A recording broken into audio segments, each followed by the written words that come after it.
Henry Kissinger lahir pada 27 Mei 1923 di Jerman dari keluarga Yahudi. Untuk menghindari pembunuhan rezim Nazi, keluarga Kissinger pindah ke Amerika Serikat pada 1938.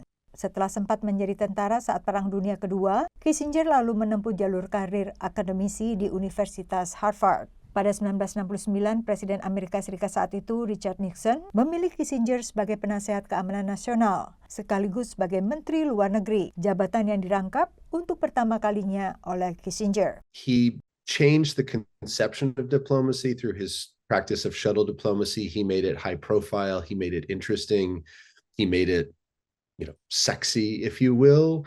And so that cements him as a foreign policy brand. But if you peel back that brand, if you go beneath the surface, it's not a foreign policy track record. It's that has served the United States particularly well. Kissinger menasehati setiap presiden Amerika sejak Nixon, kecuali Presiden Joe Biden yang tak pernah mengundangnya ke Gedung Putih. Semasa hidupnya, Henry Kissinger dikenal sebagai penggiat paradigma real politik atau kebijakan luar negeri berdasarkan kepentingan nyata dan praktis, bukan pertimbangan moral.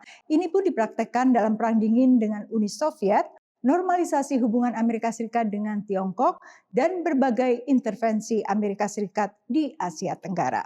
Indonesia tak luput dari pendekatan real politik Amerika Serikat semasa Kissinger menjabat. Dan ini terlihat dalam sikap Amerika Serikat dalam penentuan pendapat rakyat Papua di Papua Barat pada 1969.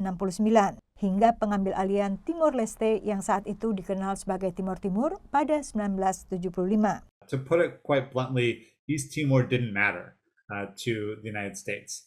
And as Indonesia prepared to invade, Kissinger made it clear that the United States should portray this as an effort to prevent a communist takeover of East Timor, regardless of the reality, and to frame this in Cold War terms as U.S. support for an anti-communist government, which was attempting to prevent a communist takeover of the eastern part of Timor. Kesediaan Kissinger merangkul pemerintah otoriter asal sesuai dengan kepentingan real politik Amerika ini juga diterapkan di Timur Tengah. In terms of the Middle East, he was a friend, of course, of Arab dictatorships, the Shah of Iran, US-backed monarch there, and the military junta in Turkey.